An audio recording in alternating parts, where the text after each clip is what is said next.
Welcome back to the show. We got a great one lined up for you. Let's not waste any time. Somebody roll that beautiful intro.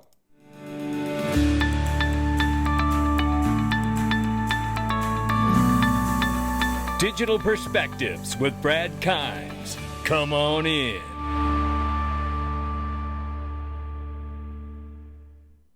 Welcome back to the show. You can follow us on Twitter, YouTube, and digperspectives.com for exclusive content.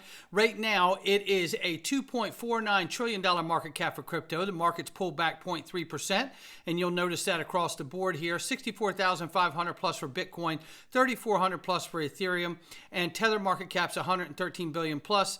USDC market cap here at number 7 spot is 33.7 billion plus. XRP coming back from number 6 to the number 8 spot at 57 cents, and we're off by 6.2 in the 24-hour, but we're still up by 28%. Oh my gosh almighty, is that something to see right there? How about that when you have a pullback and you're still up 28%? Yeah, I don't think anybody has a problem with that. Look, we have something for you to see before we get out of here today as far as charts go, but let's take a look very quickly here to the range of price, which is ranging between 57 and 64 cents. So it's pretty obvious that XRP's been busy here over the last 24. Normally we range between 1 cent, right? Maybe 2, a cent and a half. And this is quite a spread. So we'll keep an eye on it and see if it feels like getting out there for another jog today. I want to remind all of you, I Trust Capital buy silver, gold, and crypto IRAs. Look, take the power back. Be in control. You get a back office that looks just like this. You can decide which assets you want in your retirement portfolio. And you know what? The only thing better than buying crypto is buying tax-free crypto. Why wouldn't you want to do it? It's an amazing opportunity, and it really does empower you, the investor, the one that wants to see what their retirement portfolio looks like. You get to do it. It's unbelievable the power that's in your hands when you do this. And you can roll over your 401k. I was just talking to our youngest daughter about this. 403b, 457, and more is great opportunity. There's no question about it. Click the link below and get started today. This is a reminder that Freddie Rispoli here versus the SEC at 9th Circuit. It's 9:30 today in just one more hour and a half. It's going to be there, I believe. Yeah, 10, 11, 12. Yeah.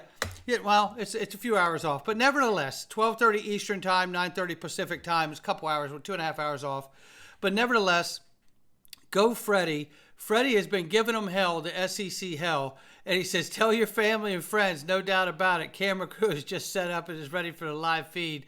We're in Pasadena. I love this.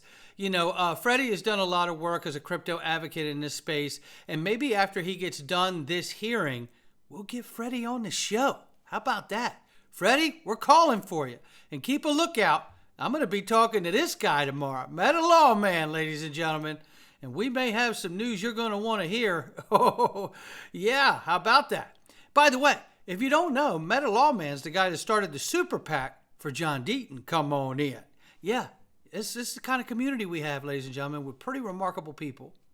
Caitlin Long shares this here. State Street said to explore creating stablecoin deposit tokens. Remember when I was on stage with the Honorable Chris Giancarlo? Shout out to Chris. And I was talking about the idea that stable coins could be issued to private issuers and they have to hold a 1-to-1 or a surplus, as we know, certainly once regulations in place, and that they could act as a bulkhead or a sponge to soak up the hyperinflated bonds coming back to the country if we have this hyperinflation moment. We know that there's a huge de-dollarization campaign happening geopolitically around the world. There's no reason to think that we wouldn't experience some level of that. We just don't know how quickly or how bad it could happen. So we'll have to monitor this. But this really points to me to say that to go back to Caitlin's post here, Fed blocks crypto native bank from issuing stablecoin, which is Custodia Bank, and it was completely wrong to do so. SEC starts granting several large banks exceptions to punitive SAB 121 crypto accounting standard. And if we could, we know that also a master account was given to Randy Quarles, a former Fed Reserve president, but not Caitlin Long's bank, right? Large bank now plans to issue stablecoin, exposes how the U.S. really works. That's exactly right. They want to keep I've said it. How many millions of times you heard me say this? The central banks are going to launch CBDCs. They have no choice at some point, whether it's through private issuance of stable coins, the governments or the central banks alike. If they want to remain relevant, powerful, and in control, they got to try to do what they can to keep a grasp and a grip on that power, right? And by not granting a master account to Custodia Bank and Caitlin Long was absolutely wrong. And they should grant her an account, because what she's going to do is she's going to single-handedly force the banking industry, the moment they let her do it, she's going to force the banking industry to stop doing fractional lending. And if you want to know why banks hate crypto so much, this is why they hate crypto so much. They hate crypto so much because stable coin issuance is the first place. There's no fractional reserves behind stable coins. That's not allowed. It's 1-to-1 or a surplus. I just had this amazing conversation with the DPMG last night in our private call.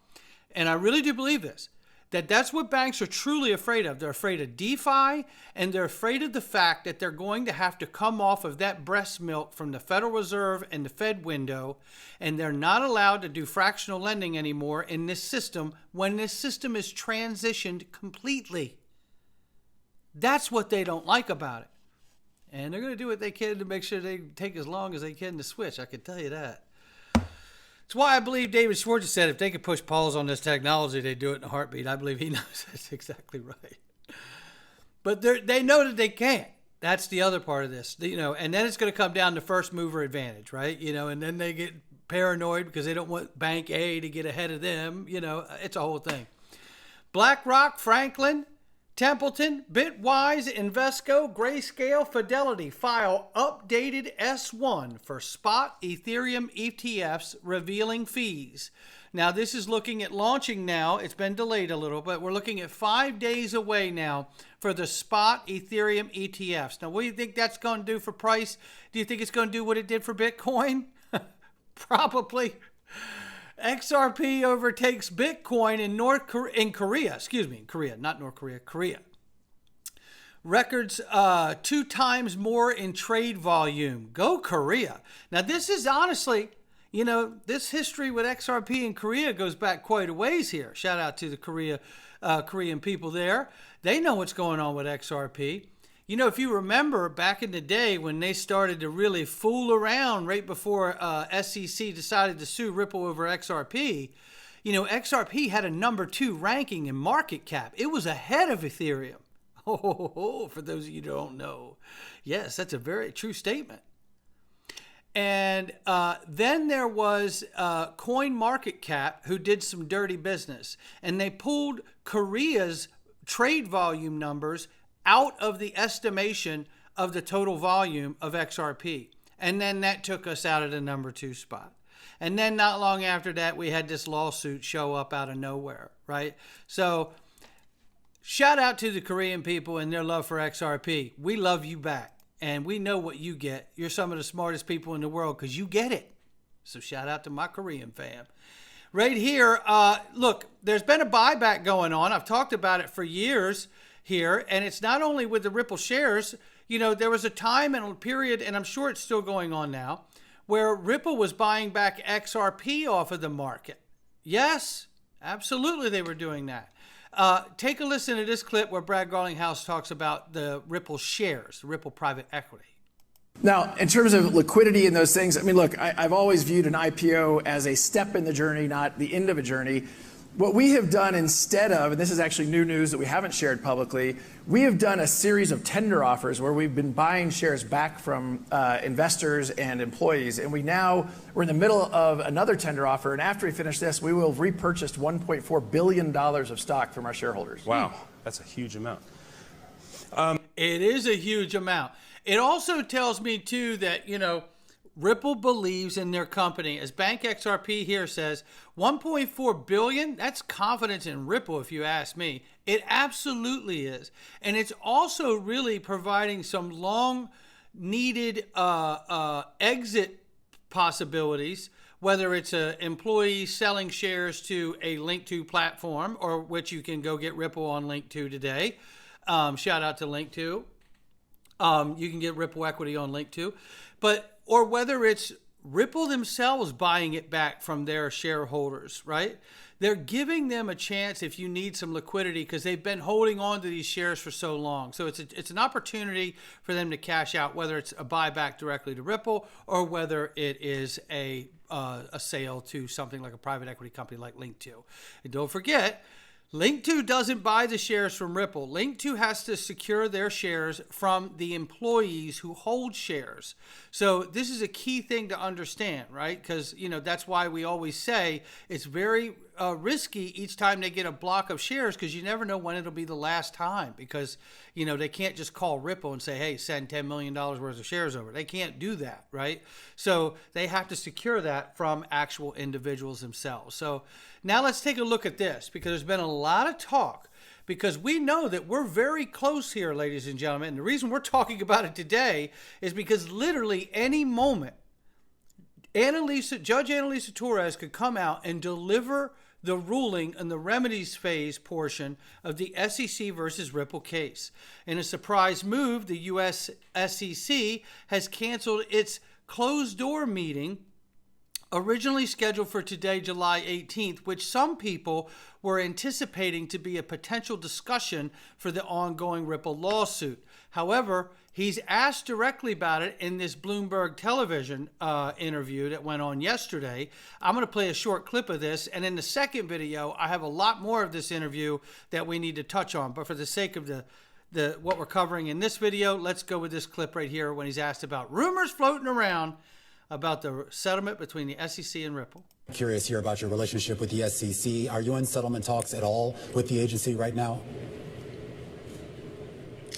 I can't comment on that specifically. Suffice it to say that the ruling has been clear from the judge. There's one final piece, as you referenced, about these investment contracts that are sold to institutions. We expect resolution very soon, but can't predict exactly when the judge will rule there. All right, Brad, thank you for taking time for us. Brad Garling, curious here about your There you have it right there. He can't talk about nothing, but either way, looking for a window ruling here, a short window, because between either the end of this month or sometime early next month, that should be our window, September at the latest, right? But really, it's been about 60 days in the history of rulings for Judge Annalisa Torres. So between the end of July and the early part of August would be about that 60-day window. So super excited, everybody. Head on a swivel, right? We got a lot to look forward to. And then very quickly here is Circle CEO Jeremy Allaire on central bank digital currencies. And listen to what he says about how government can't do it alone. Oh, you're going to like this. You see right now, right, this incredible range of people who are building code, a lot of it open source, contributing to this. The continuous improvement cycles are incredible. And so you don't want to lose that, right? That's so powerful. No government can compete with that. It's impossible for a government to compete with that. And so you want to harness that. And if you want innovation in monetary systems and financial systems and economic systems and other uses of this technology as well, like you want to tap that, right? So my view has really been like the open innovation and private sector innovation is like fundamental to how you're going to improve monetary systems. And what's important is that the core infrastructure of fiat in this case, right? The core infrastructure in fiat should be improved, and it should be upgraded to be built on newer technologies. But that the intermediation of how users interact with that and the way in which it's sort of the kind of technical innovation for how that actually gets out in the world should be like more of a free market activity. And so that's sort of my general view. And I think that's upheld by sort of how we've seen sort of internet and software technology adoption happen more broadly in the world. Yep. But that doesn't mean like you don't need central banks involved in, say, who's issuing these digital currencies or how's it stored and their ability to set interest rate policy and like do all the things that are important there. But it's not clear that that central banks themselves are going to be able to be like the actual technology innovators. That's right. I think that that's unlikely to play out. It makes so much sense. Banks are not innovators. So that public-private relationship. Now, the reason I wanted to show this clip specifically, first of all, it's spot on. Shout out to Jeremy. But number two is I wanted to show it to you because this is what I believe. And right here, which presidential executive order highlights Ripple, Circle, and Stellar? There's actually a few of them. But the most recent one is the one from the Biden administration from March 9, 2022. And I believe that the executive order from back in Trump's day certainly has Ripple and Stellar in it. And I believe it has Circle in it too. But we'd have to go back and verify that. But nevertheless, they're in this one. And not only are they in this one, but Circle, Ripple, and Stellar are not only in this executive order and others, and other high-profile meetings with governments and entities like Davos with the World Economic Forum, right, and organizations like that. But we see the rest of the world is ahead of us when it comes to this technology and how to regulate it. We see that the U.S. is a laggard. But what I suggest here is speculative, but I do believe this, that there's a reason we see Ripple, Stellar, and Circle over and over and over in these high-profile meetings, and a small few others, but these are the mainstay. It's because I believe when you're seeing Ripple, Circle, and Stellar, you're seeing the core infrastructure of the United States of America and how they're going to build out that infrastructure. When they implement it, Ripple, Circle, and Stellar are going to be a core part of their bed foundation infrastructure to the digital asset economy. Period. That's how I'm seeing that. You don't have to, but that's how I see it. And when I see him say those things, I recognize and I certainly identify with the fact that, central banks are not innovators. They're going to have that public-private relationship. And that's why I believe they've already picked those winners. And there will be more. I'm not suggesting these will be the only ones. But for years now, Ripple, Circle, and Stellar are always at these high-level meetings. And that tells me that the U.S. will move last to seal the deal and put a bow on this transition to the digital economy. We are the log jam. Our legislative clarity is the log jam. And when we get that log jam opened up, we will be in the digital economy, right?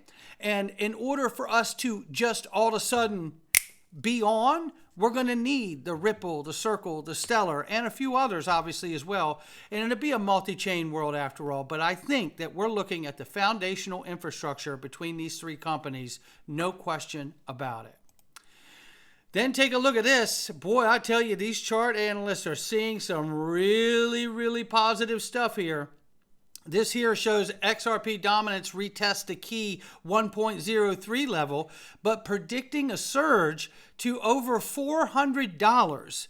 Now, this is not the first time we've seen these types of things. And as you know, if you've been following me for any length of time, I certainly believe XRP has the ability to go to 4 and 5 digits easily once we have the log jam open and the digital economy is off and running with stable coins and CBDCs alike out here running and moving around the world, settling value around the world. XRP, that to me, that is the fertile ground for XRP to do all the amazing things over time that we've also, found, discovered for ourselves, right? And what I'll say is I just want to remind people, I have a plan between $5 and $10. I have a plan between $15 and $25, $30. I have a plan for 3 digits, 4 digits, 5 digits. And I have a plan and a certain amount of my portfolio that I never intend to sell and use for XRP Ledger automated market makers, which I have already started to use. And I am teaching people and educating people about XRP Ledger automated market makers inside the DPMG. If this is something you're interested in learning how to do and learn how to put your assets to work for you, that's what we're doing in there. And we have that information that you could go back to and revisit as much as you want.